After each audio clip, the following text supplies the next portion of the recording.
Good afternoon, everybody. I apologize for my tardiness, but I came directly from the Oval. I have some newsy updates to share from the President, which I know you all very much value and appreciate. So let's get to it. The President promised millions of Christians across the country on the campaign trail that he would create a White House faith office when he returned to the White House, and he has delivered on that promise. The White House Faith Office has put together an extraordinary week-long celebration currently underway for Holy Week ahead of Easter Sunday. The President signed a Holy Week proclamation, filmed a special presidential video message, and will be hosting a pre-Easter dinner tomorrow night and a White House staff Easter worship service on Thursday. The President and the First Lady are honored to continue the tradition of the White House Easter egg roll, which will take place on the South Lawn next Monday. In other news, President Trump is turning America into a manufacturing superpower again. Yesterday, there was a monumental announcement by NVIDIA, one of the largest companies in the world.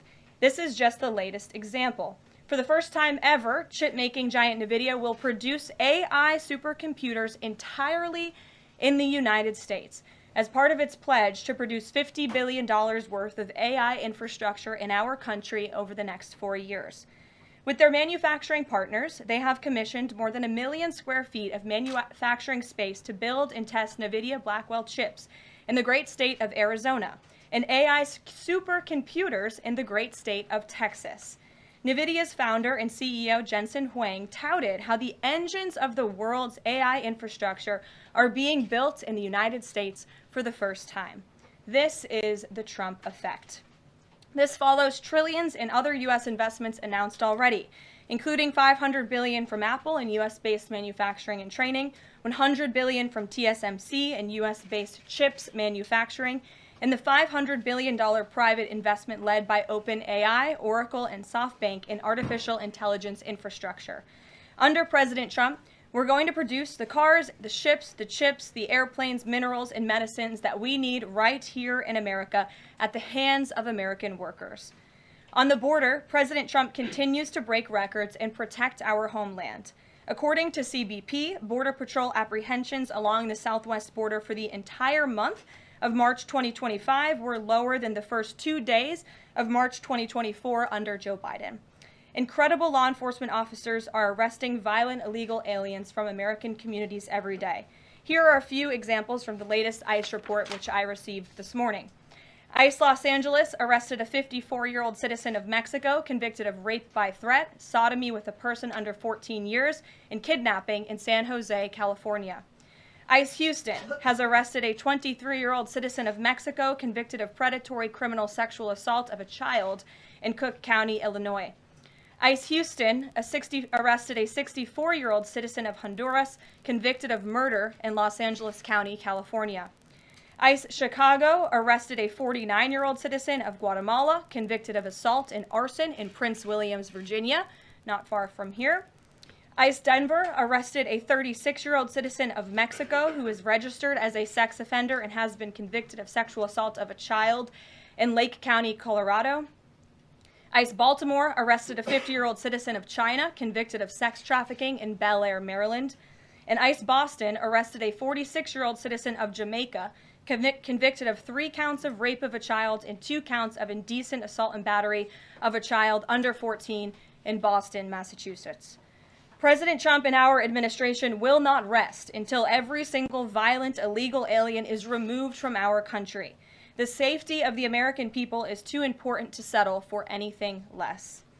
On that note, the Democrat and media outrage over the deportation of Abrego Garcia, an MS-13 El Salvadorian illegal alien criminal who is hiding in Maryland, has been nothing short of despicable.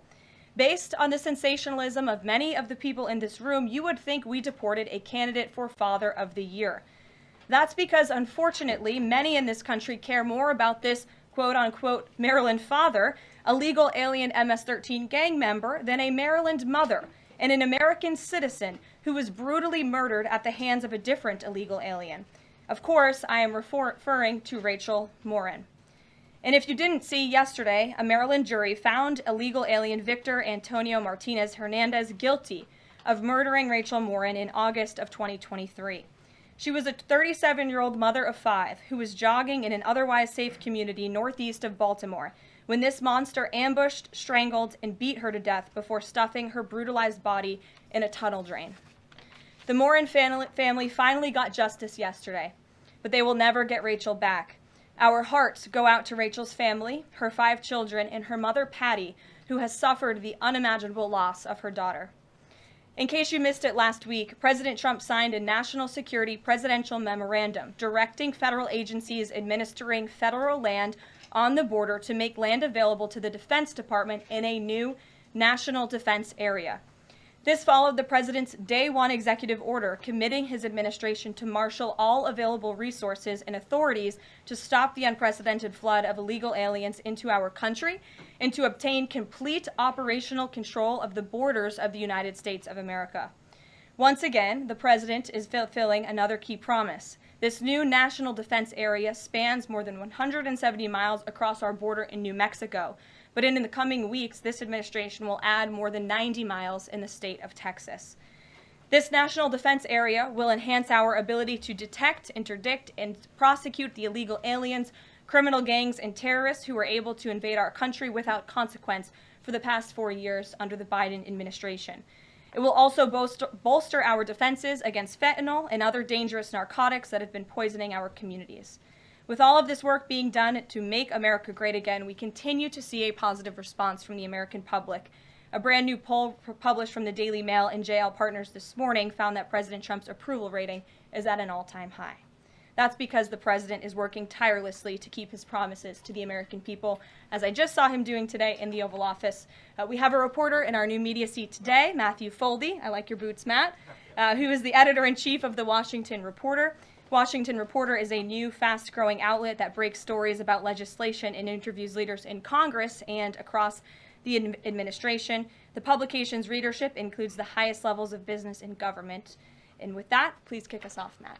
And we've interviewed you as well. So Caroline, thanks so much for having me here on behalf of our readership and the millions of Americans who I think appreciate what you're doing with the new media seat here and making this a more accessible briefing room. I'm curious with Harvard, we saw the Trump administration today announced it's cutting around $2 billion, or freezing $2 billion in funds to Harvard because the campus has serious problems with violence and with anti-Semitism. We saw President Obama, former President Obama, side with Harvard, which rejected the Trump administration's demands. I'm curious, where does the administration see this going with Harvard and with other colleges and universities in America that are refusing to reform in wake of the sort of craziness that we've seen take over some of them? Thank you, Matt, for being here, and thanks for the question. When it comes to Harvard, the president's position on this is grounded in common sense, in the basic principle that Jewish American students, or students of any faith, should not be illegally harassed and targeted on our nation's college campuses. And we unfortunately saw that illegal discrimination take place on the campus of Harvard. There are countless examples to prove it, particularly with the stunning confession by then Harvard President Claudine Gay, who said that bullying and harassment depended on the context. The president at that time made it clear to the American public he was not going to tolerate illegal harassment and anti-Semitism taking place in violations of federal law. So the president made it clear to Harvard, follow federal law, no longer break Title VI, which was passed by Congress to ensure no student can be discriminated against on the basis of race, and you will receive federal funding. Unfortunately, Harvard has not taken the president or the administration's demands seriously. All the president is asking, don't break federal law, and then you can have your federal funding. I think the president is also begging a good question. More than $2 billion out the door to Harvard when they have a more than $50 billion endowment. Why are the American taxpayers subsidizing a university that has billions of dollars in the bank already? And we certainly should not be funding a place where such grave anti-Semitism exists. And I'm curious, you had just mentioned Rachel Morin, and I'm a Maryland man, and I think most Marylanders appreciate what you were saying today. We've seen that Chris Van Hollen, who was Rachel Morin's senator, basically threatening to fly to El Salvador to press for the release of someone who was in America illegally. And not as much sort of from him about Rachel Morin's horrific murder and the verdict that was, I think, rightly reached yesterday. What does the administration think about the priorities we're seeing from Senate Democrats in terms of illegal immigrants instead of the work that agencies like ICE and DHS are doing with the Trump administration? It's mind-boggling, the priorities of the modern-day Democrat Party. I think it's atrocious that you have Democrats in Congress on Capitol Hill who swear an oath to protect their constituents and to serve them in Washington, D.C., spending more time defending illegal immigrant gang members than their own constituents and law-abiding American citizens like Rachel Morin. And I saw the president personally on the campaign trail, and I continue to see him in his role as president of the United States, put American families first, reach out to the victims, the families of victims at the hands of illegal immigrant crime, and frankly, the actions and the words of the Democrat Party prove they could not care less about the American public. And maybe if they did, they'd see a bit higher approval ratings right now. Thanks for being here with us today. Peter. Thank you, Caroline. To follow up on something that you just said, why do Ivy League schools get so much federal funding? It's a very good question, and it's a question the president has obviously raised in his discussions and negotiations with not just Harvard, but also Columbia and many other Ivy League institutions. We have the Anti-Semitism Task Force, which the president promised and delivered on. The Anti-Semitism Task Force is across the government, representatives from various federal agencies who meet on a weekly basis to discuss the question that you just raised. And I think a lot of Americans are wondering why their tax dollars are going to these universities when they are not only indoctrinating our nation's students, but also allowing such egregious illegal behavior to occur. To follow up on immigration, deporting American citizens to Central American prisons, is it legal, or do you need to change the law to do it? Well, it's another question that the president has raised. It's a legal question that the president is looking into. And he talked about this yesterday when with his meeting with President Bukele in the Oval Office. He would only consider this, if legal, for Americans who are the most violent, egregious, repeat offenders of crime who nobody in this room wants living in their communities. And then there's this CHNV thing. President Biden let more than 530,000 people from Cuba, Haiti, Nicaragua, Venezuela into the U.S. with this CHNV program. He did it with the stroke of a pen. And now a judge will not let President Trump undo it with the stroke of a pen. So are you guys going to give all 530,000 plus people individual deportation hearings, or are you just going to try to deport them? I spoke to White House counsel's office about this morning because obviously another rogue district court judge is trying to block the administration's mass deportation efforts with this latest injunction. We will fight this in the court of law, and we will ensure that every individual who illegally entered our country and was really taken advantage of by the previous administration because they abused the parole system in this country to fast track legal status, as they said, for these illegal immigrants. And they completely abused our legal system. Many of these paroled individuals were then given temporary protective status, which the intention of that TPS was only supposed to be used in times of war or storm or destruction in the home countries of these migrants. It was completely abused. These migrants came here for economic reasons, and they illegally entered our country, and the president is not going to tolerate that. And so we will continue to focus on deporting as many individuals as we can. Jennifer. One on tariffs and one on Russia. Can you give us any sort of an update on which deals are in hand or are close? Which countries are reaching a deal on tariffs? And then on Russia, can you give us an update on what the agreement was with Russia? The president yesterday said that he thinks we'll be seeing some very good deals very soon. Can you talk a little bit about what Russia agreed to? Sure. I don't want to get ahead of our United States Trade Ambassador and Secretary of Commerce, the Secretary of Treasury, all the great individuals who are working incredibly hard to cut these good trade deals. And the president's deeply involved in this as well. He has made it clear to his trade team he wants to personally sign off on all of these deals too. And so I don't want to get ahead of them on announcements, but obviously, as you've heard from numerous administration officials, there have been many talks with countries. We've had more than 15 deals, pieces of paper put on the table, proposals that are actively being considered. And as we've said consistently, more than 75 countries have reached out. So there's a lot of work to do. We very much understand that, but we do believe that we can announce some deals very soon.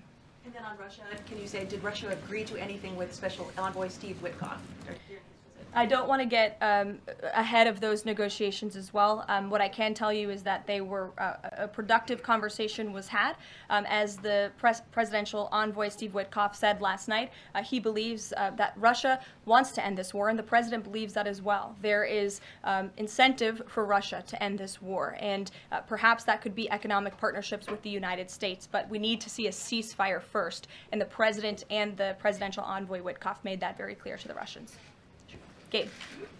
Thank you, Caroline. And Yeah. I also want to thank your press office for releasing that information that you cited up there regarding the ICE arrests over the last couple of days. And I have them right here, but what I might ask is, why not release the same information for those who were deported to El Salvador? Well, first of all, the information was released by the Department of Homeland Security. The individuals on the flights to El Salvador are foreign terrorists, and those are counterterrorism operations. They are much different than the arrests and final order of removals that you see on a day-to-day basis that law enforcement agents are conducting around the country. That information was not, to that detail, was not released by DHS, though. I just told you the reason. It was a counterterrorism operation, a deportation of foreign terrorists, not illegal criminals who have been convicted of heinous crimes living in our American communities. It's two different things. Foreign terrorist, illegal immigrant criminal, two different things, two different definitions. You should look them up. Christian, go ahead. Yeah, thanks, Caroline. Does the president support raising the corporate tax rate to pay for all these other tax cuts he wants to see move through Congress? Look, I've seen this idea proposed. I've heard this idea discussed, but I don't believe the president has made a determination on whether he supports it or not. And then secondly, do you have any information on the status of Eden Alexander? Hamas says they lost contact with the unit guarding him following an Israeli airstrike earlier today. I don't have updates. I have not seen that report, but I can certainly check in with our National Security Council. I have spoken to the president about Eden Alexander, and he's made it very clear to our national security team that finding him is a priority, but unfortunately I don't have any updates to share. But it's a very important matter, and certainly we can check in. Sure. Hi. How concerned is the president that a federal judge could hold a Trump administration official in contempt of court for defying deportation orders? We are complying with all court orders. So I see what you're trying to do there with that question, but we're very confident that every action taken by this administration is within the confines of the law, and we continue to comply with the court's orders. And you have seen that, and the president made that clear yesterday in the Oval Office with President Bukele. Sure. Thanks, Caroline. Could you, just going back to El Salvador, could you just explain to us a little bit more about the legal basis on which you may be able to send US citizens to prison there? I know you said that President Trump is looking at it, but can you explain to us a little bit more about how that might be possible? We're looking at it, and when I have more for you to share, I certainly will. Sure. Still going off the El Salvador questions, yesterday in the Oval Office, administration officials made it very clear that El Salvador is responsible for Mr. Abrego Garcia, yet El Salvador's president said we're not going to do anything with him. So my question is, who is responsible for this man and where he's going to end up? Well, no. First of all, President Bukele said that he is not going to smuggle a foreign terrorist back into the United States of America, as many in this room in the Democrat Party seemingly want him to do. Abrego Garcia was a foreign terrorist. He is an MS-13 gang member. He was engaged in human trafficking. He illegally came into our country.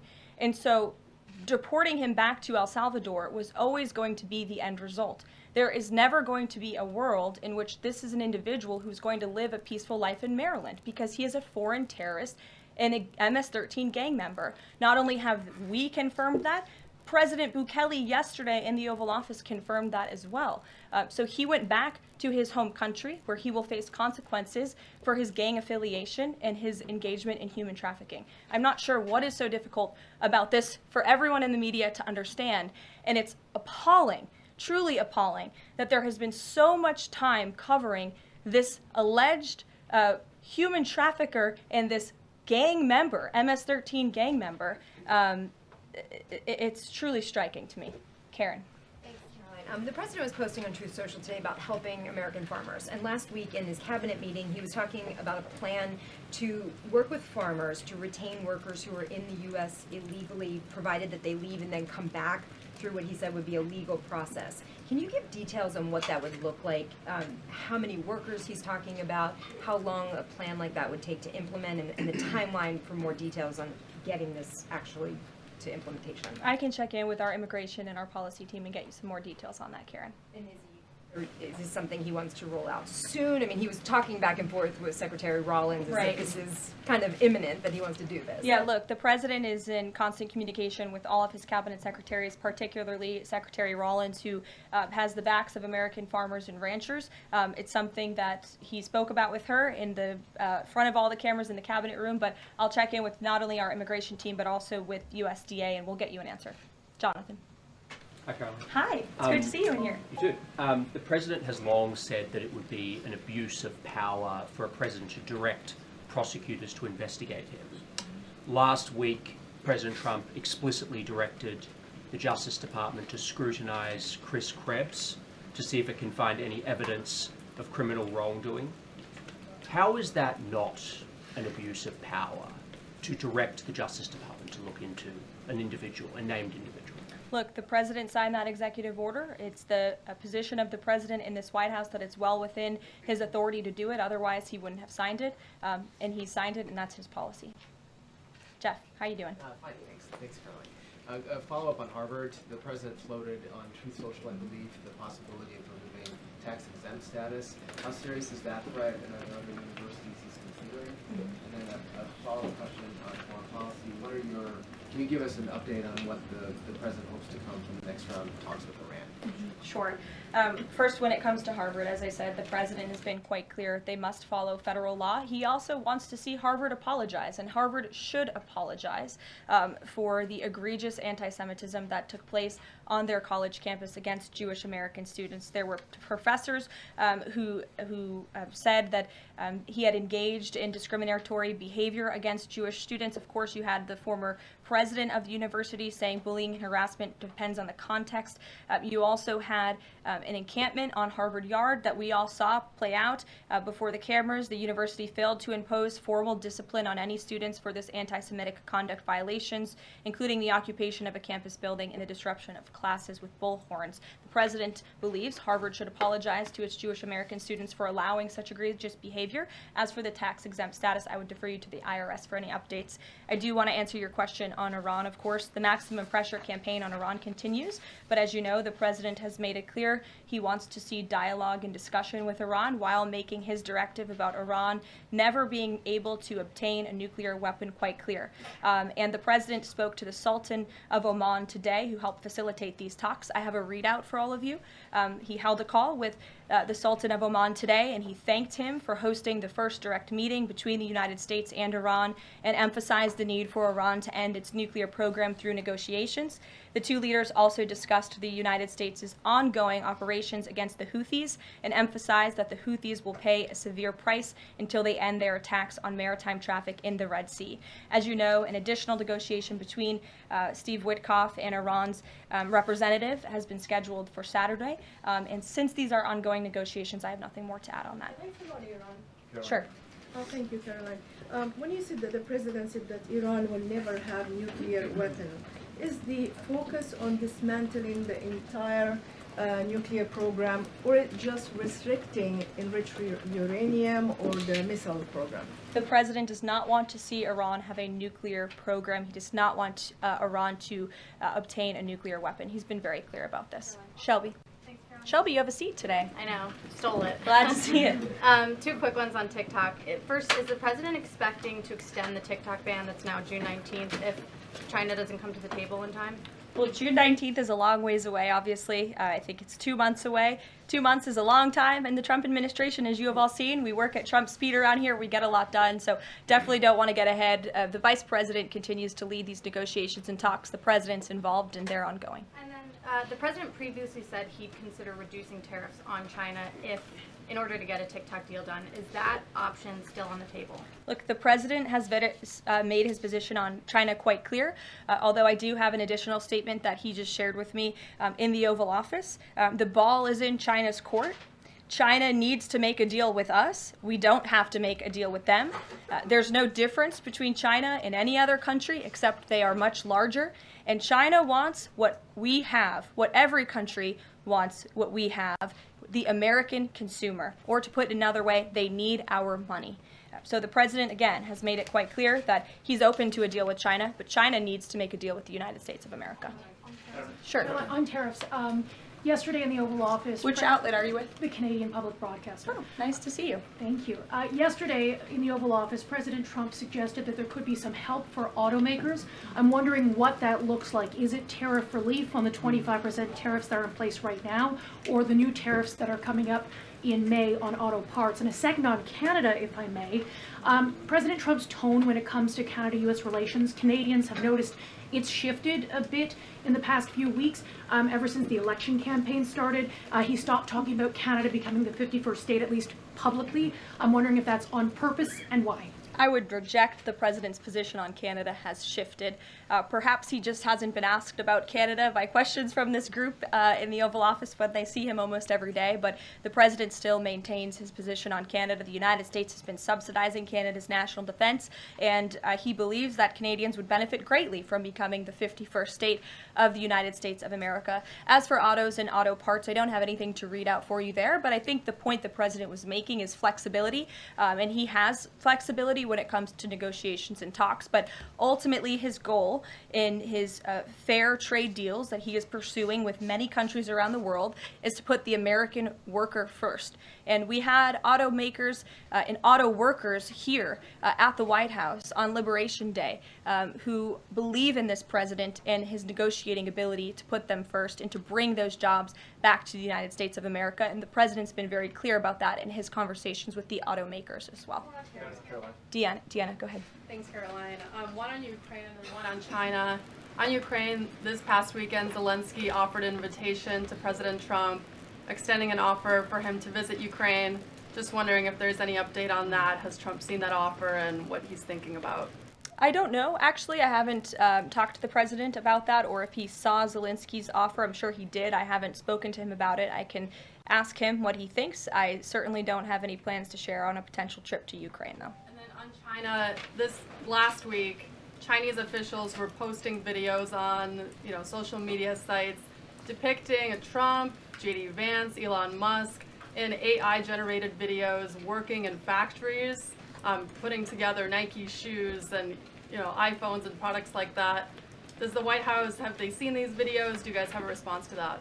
I have seen the videos. I'm not sure who made the videos or if we can verify the authenticity, but whoever made it clearly does not see the potential of the American worker, the American workforce. The president believes in the American people, and he knows that we have the best not only consumer base in the world, but also the best workforce in the world, and that's why he's so focused on bringing investments home and shoring up our critical supply chains and bolstering our manufacturing here as well.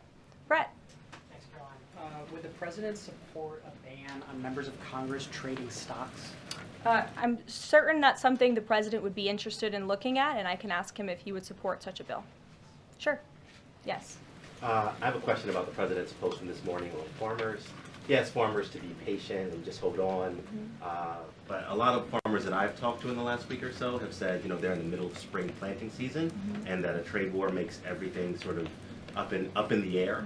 What would his message to them be? And also, is there anything specifically planned to provide relief like in President Trump's last term? Yes, well, relief is being considered. The Secretary of Agriculture, I know, has spoken to the president about that, and again, it's being considered. And as for the president's message to the farmers, he put it out himself. He could speak for himself much better than I can speak for him, and so I would just direct you to the statement he had telling the farmers again and reiterating his support for them and that he has their backs, which he certainly does.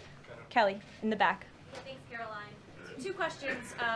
The first one, a Georgia man was just arrested over alleged threats to kill Director of National Intelligence Tulsi Gabbard. Reportedly, there is now increased security around the FBI Deputy Director. Can you talk about the level of threats against various administration officials, and then a second one on Biden? I'm sorry to hear that. I had not seen that report. It's very unfortunately, and obviously the White House, the president, and the entire administration condemn any threats of violence against any administration officials or public officials on both sides of the aisle here in Washington, D.C. It shouldn't be tolerated, and we commend the local law enforcement agencies for arresting this individual.